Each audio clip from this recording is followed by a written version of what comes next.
சௌராஷ்டிரா அரசியல் எழுச்சி மாநாடு, இந்த மாநாடோட குறிக்கோள் என்னது? சமூக முன்னேற்றம், அதன் மூலமாக மதுரையின் முன்னேற்றம். இப்போ பார்த்தீங்கன்னா இந்தியாவிலேயே அசுத்தமான நகரம் மதுரை அப்படின்னு சொல்றாங்க. இப்படிப்பட்ட ஒரு சூழ்நிலை மதுரைக்கு வரலாமா? மாற்றம் வேண்டும், இந்த ஏமாற்றங்கள் எல்லாம் தீர வேண்டும் என்பதற்காகத்தான் இந்த மாநாடு. எல்கே துளசிராமன் அவர்கள் பாதாள சாக்கடை திட்டத்தை மதுரைக்கு கொண்டு வந்தார்.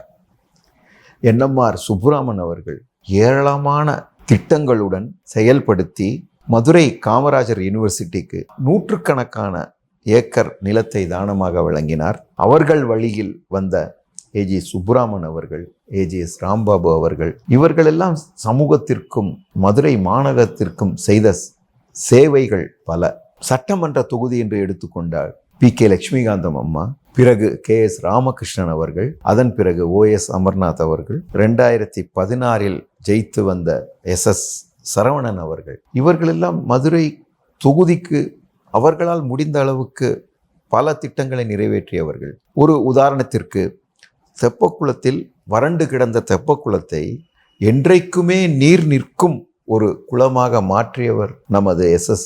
சரவணன் அவர்கள். ஸோ இந்த மாதிரி மதுரைக்கு இன்று சொல்லி சில திட்டங்கள், அந்த நகரம் வளர்ச்சிக்கு உண்டான தேவைகள் நிறைவேற்றுவதற்காக புலம்பெயர்ந்து வந்ததிலிருந்து மதுரை எங்களுடைய வாழ்வாதாரமாக நினைத்து வாழ்ந்து கொண்டிருக்கும் எங்களுக்கு மதுரைக்கு சேவை செய்யும் வாய்ப்பு எங்களுக்கு கிடைக்க வேண்டும் என்பதும் குறிக்கோள்களில் ஒன்று. வணக்கம்.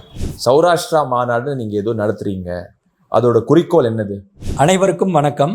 இன்றைய மத்திய அரசு ஆக செயல்படும் பிஜேபி அரசு ஆதி காலத்தில் Jana Sangh, RSSல் KN Lakshmanan, RV Seshachari, NK Kuppaiyan போன்ற எங்கள் முன்னோர்கள் மிக சிறப்பாக பங்காற்றியுள்ளார்கள். அதேபோல் தமிழ்நாட்டில் இன்று ஆளுங்கட்சியாக இருக்கும் திராவிட முன்னேற்ற கழக 1957 ஆண்டு நம்முடைய கலைஞர் கருணாநிதி அவர்கள் கும்பகோணம் பகுதியில் தேர்தலில் நின்ற பொழுது அவருக்கு எங்கள் சமூகத்தை சார்ந்த முன்னாள் அமைச்சர் SR ராதா அவர்கள் முக்கிய பங்களிப்பாக உடன் இருந்து செயல்பட்டிருக்கிறார்கள். அதே SR ராதா அவர்கள் புரட்சித் தலைவர் MGR அவர்கள் கட்சி தொடங்கிய பொழுதும் அவர்களுடனும் பக்கபலமாக இருந்து செயல்பட்டிருக்கிறார்கள்.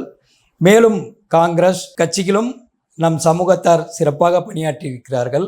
அனைத்து இடத்திலும் எங்கள் சமூகத்தாரை பதவிகள் கொடுத்து அழகு பார்த்த இன்றைய கட்சிகள், அனைத்து கட்சிகளிடமும் அதிகமான அளவில் நம் சமூகத்தார் வசிக்கும் மதுரை மாநகரில் எங்களுக்கு மீண்டும் அதே போல் பங்களிப்பை கொடுத்து உங்களுடன் இணைந்து செயலாற்ற ஒரு வாய்ப்பை உருவாக்கி தர வேண்டும் என்பதற்காகவே இந்த மாநாட்டின் மூலம் தங்களுடன் அன்புடன் இந்த கோரிக்கையும் நிபந்தனையாகவோ கட்டளையாகவோ எப்படி நீங்கள் நினைத்தாலும் எங்களுக்கு நீங்கள் அவசியம் எங்கள் கட்சி பிரதிநிதிகளுக்கு, உங்கள் கட்சிகளில் உள்ள எங்கள் சமூக பிரதிநிதிகளுக்கு அவசியம் வாய்ப்பளித்து வெற்றி பெற செய்வோம்.